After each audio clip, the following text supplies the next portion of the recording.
Cumprimento a todos com a paz do nosso Senhor e Salvador Jesus Cristo. Aqui é o professor José Edmilson Júnior do canal Teológico. Estamos dando sequência ao nosso curso de Teologia através dos materiais da Faculdade Evangélica de São Paulo, a FAESP. Estamos estudando agora a matéria de Apologética, ok? Estamos dando continuidade à matéria de Apologética, mas além dessa matéria, também já há outras matérias em curso, como por exemplo a matéria de Antropologia e Ramartiologia.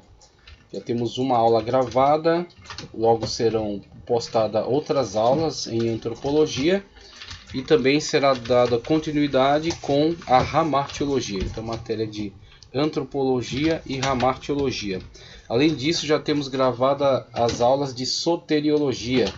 Já estão presentes aí no canal as aulas de Soteriologia. Logo farei uma playlist com as aulas gravadas de Soteriologia, junto com um estudo da Declaração de Fé das Assembleias de Deus, no tema também de salvação, tá? Então será postado aí uma playlist, os vídeos já estão disponíveis, só você dar uma olhada aí no canal Teológico, tá? Canal este que já está com 3.070 inscritos. Glória a Deus, muito obrigado. A colaboração de todos vocês. Peço para que se inscrevam, compartilhem e curtam os vídeos, tá? Então, dê uma curtida, dê um like para que os vídeos possam ser pessoas. Então, apologética, antropologia, ramartiologia, soteriologia, missiologia, já foram gravadas as aulas de missiologia.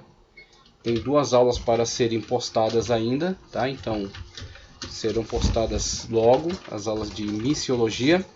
E também vamos adentrar em breve a gravação de Panorama do Antigo Testamento. Panorama do Antigo Testamento. Temos aí Panorama do Antigo Testamento 1 com Pentateuco e Históricos. Pentateuco e Históricos. Panorama do Antigo Testamento.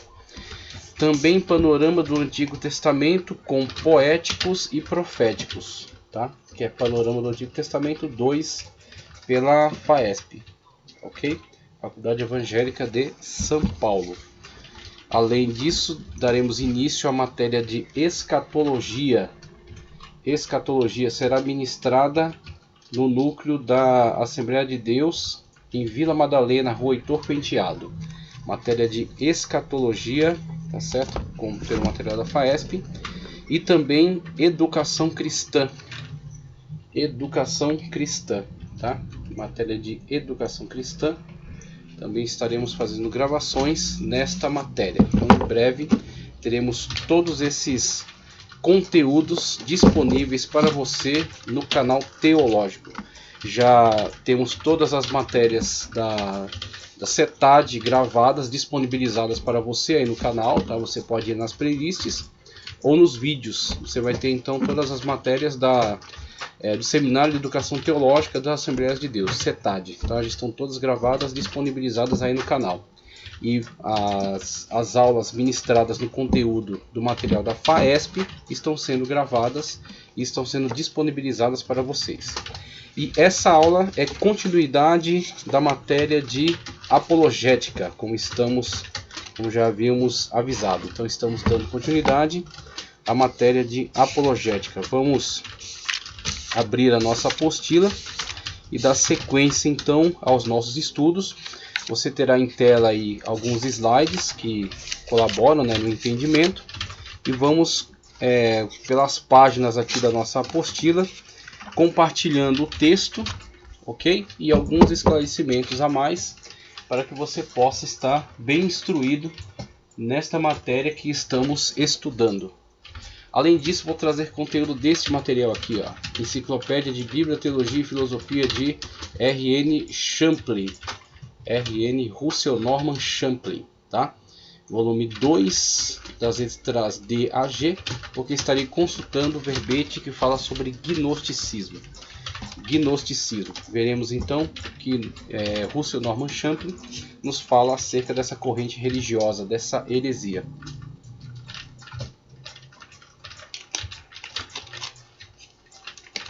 Vamos dar sequência na apostila. Peço para que você abra na página 25. Página 25. Página 24 temos o título que nos diz Análise histórico-teológica dos principais erros doutrinários. Então na página 25 você tem um texto, um subtítulo, ponto 2, Análise histórico-teológica dos principais erros doutrinários. E aí você tem um texto que segue. Vamos estar fazendo essa leitura para compartilhar com você e assim darmos sequência em nossos estudos.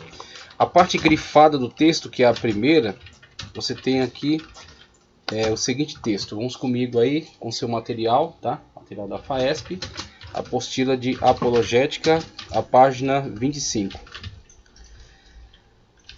Os testemunhos dos pais da igreja, da patrística, aqueles que sucederam os apóstolos e que trabalharam de forma bastante dedicada na manutenção da doutrina, na propagação do evangelho, propagação do cristianismo de uma forma ortodoxa, em obediência àquilo que foi dado aos santos, como diz Judas na sua carta, tá? Os pais da igreja relatam o quão nociva foi a heresia para a igreja e para os próprios fundadores. Entre estes se destaca Irineu, que compôs diversas epístolas em oposição ao comportamento deste grupo, e na que escreveu para Florino, ele classifica como inconsistentes tais doutrinas elaboradas por estes heresiarcas, que distorciam a revelação conforme lhes havia sido comunicada pelos apóstolos e pelos seus continuadores diretos. Então temos aí os apologistas que estão lutando pela pureza da revelação nas Sagradas Escrituras, rejeitando quaisquer misturas, rejeitando quaisquer interferências ou influências exteriores de filosofias ou de misticismos, tá certo? Ou de pretensas revelações. Então tudo isso era veementemente refutado para que não penetrasse na igreja e não viesse a contaminar a fé dos cristãos que estavam empenhados em servir a Cristo em espírito e em verdade, conforme a veracidade das Sagradas Escrituras. Então os apologistas daquela época, bem como os apologistas da atualidade, precisam sempre estar muito atentos a tudo que está circulando, as ideias que estão se propagando e aquilo que está tentando adentrar a igreja. Então eu cito aqui grupos como o do ICP, Instituto Cristão de Pesquisas, do CACP, tá?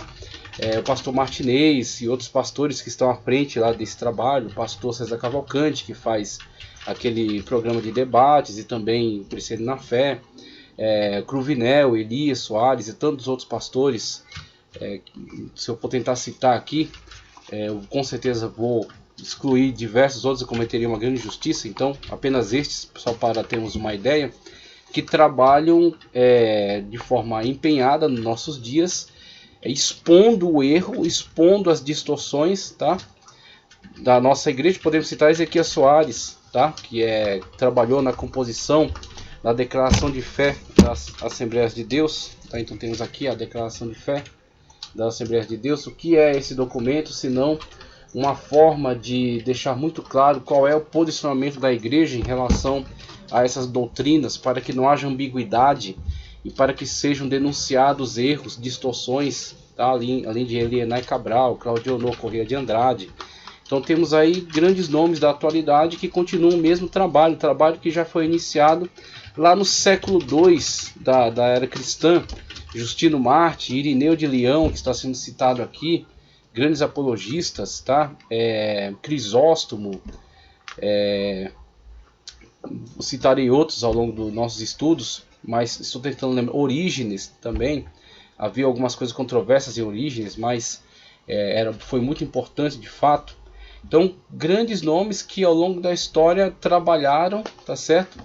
Para que a pureza da fé fosse mantida, para que a fé dos cristãos não fossem contaminadas com invenções, com especulações, com elucubrações de certos pensadores que queriam se fazer ouvir, ludibriando, enganando, produzindo apócrifos, produzindo pseudepígrafos, mesclando a fé cristã com religiões estranhas, com outros pensamentos que não foram conduzidos pela revelação do Espírito Santo de Deus.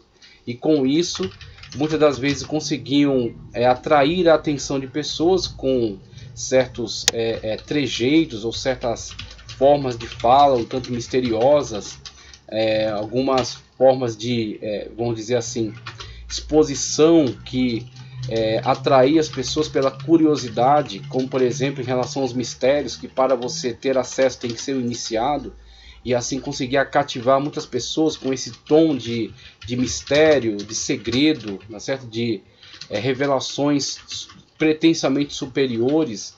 Então, com esse tipo de enganações, eles conseguiam angariar muitos seguidores e conseguiam muitas das vezes penetrar em alguns meios, trazendo destruição, trazendo distorção, trazendo heresia, e essa heresia produzia desvios, e esse desvio levava à destruição dessas comunidades que foram afetadas por essas pessoas que eram irresponsáveis em relação à fé dos demais, em relação à confissão de fé da igreja. Então esses hereges foram e têm que continuar sendo sempre combatidos de uma forma bastante veemente, para que a pureza do evangelho seja mantida em todas as circunstâncias, em todos os momentos, ok?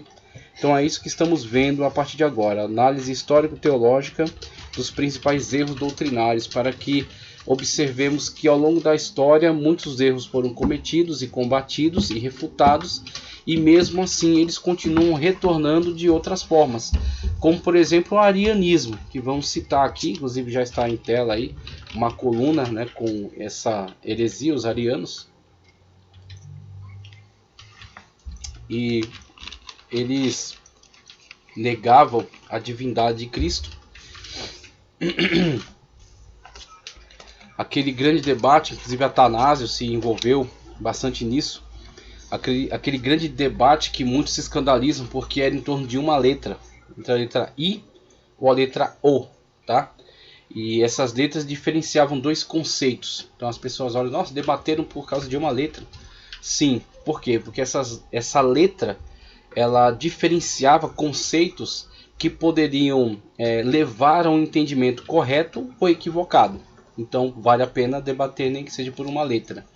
Então é a questão do homoiousis ou homoousis, sendo Cristo ou da mesma substância do Pai ou de substância diversa do Pai, sendo homoousis da mesma substância ou homoiousis de substância diversa. Dizer que ele é da mesma substância é dizer que ele é Deus. Okay? Então temos aí a segunda pessoa da Trindade, o Pai, o Filho e o Espírito Santo, que são um só Deus, porque é de uma mesma essência, ou seja, de uma mesma substância, homoousis, ou, como afirmava Ário, de uma substância diversa, diferente, sendo Cristo apenas uma criatura, mesmo sendo a primeira criatura de Deus, mesmo sendo uma criatura que está num patamar acima de todas as outras, mas sendo apenas uma criatura, tanto que eles cantavam uma musiquinha jocosa dizendo que ele em algum momento não existiu, zombando, tá certo, da eternidade, da deidade de Cristo. Então diziam, ele é homoiousis, ele é diferente, de uma outra substância diversa da substância do Pai, sendo o Pai o único Deus, Jesus não sendo Deus, mas apenas uma criatura, e o Espírito Santo sendo meio que como uma força ativa. Não era uma discussão muito presente naquele momento, mas foi muito presente e está sendo muito presente hoje através de uma seita que resgata o arianismo e o atualiza para os nossos dias, chamada Testemunhas de Jeová. Então, as Testemunhas de Jeová também fazem essa afirmação, dizendo que Jesus não é da mesma substância do Pai, inclusive adulteraram o Evangelho de João para dizer que ele é, entre colchetes, um Deus. Então, ele no princípio era um Deus. Então, esse um Deus que eles chamam seria um Deus inferior. Então, você tem Jeová, conforme eles gostam de aplicar esse termo, que não é um termo que está presente nos originais, tá? Você tem Yahvé ou Adonai. Na Idade Média fundiram Yahvé com Adonai e criaram o termo Jeová, Yehová. E eles usam muito, eu gosto de usar esse termo, então ele diz que há somente Yehová, tá certo? Somente Jeová. O Espírito Santo não é uma pessoa e sim uma força ativa. E Jesus não é Deus e sim uma criatura ou um Deus menor, como eles mesmos colocam. Sendo eles então politeístas, já que creem em mais de um Deus, né? Não são monoteístas e sim politeístas, ou até enoteístas, porque tem um Deus maior e um Deus menor que lhe é submisso. Então temos aí essas distorções, temos essas heresias e temos sempre esse combate. E é necessário que a fé seja exposta de uma forma muito clara e que as heresias sejam denunciadas também de uma forma muito veemente, para que possamos lutar pela pureza de uma confissão fidedigna em relação à fé cristã, ok? Então é isso que temos que fazer. E ele apresenta-nos um texto aqui que está em Efésios 2:20, ainda na página 25.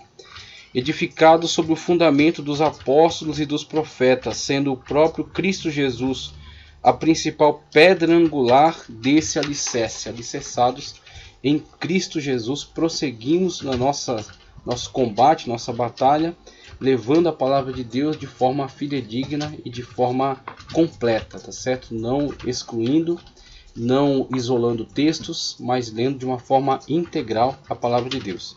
Na página 26, o texto nos diz: o primeiro comportamento herético surge no momento em que a igreja está em expansão, cumprindo Atos 1:8. Através de um diácono / evangelista, o evangelho chega a Samaria, produzindo muitos milagres. Então, do que ele está falando nesse texto aqui? A primeira abordagem que eu quero destacar e que eu achei muito interessante, conforme ele mesmo coloca aqui no texto, é que o grande objetivo da igreja, no primeiro momento, não poderia ser de outra forma, não é se enclausurar dentro de locais para produzir textos e compêndios teológicos. O primeiro grande objetivo da igreja é cumprir o ID, cumprir a ordenança de Cristo, ir por todo mundo e pregar o evangelho a toda criatura. Então esse é o primeiro empenho da igreja, a primeira dedicação. É ir por todas as terras, proclamando o evangelho. E Cristo operando sinais e maravilhas, em confirmação a toda aquela pregação. Tá? Então o primeiro impulso é esse e deveria sim ser esse.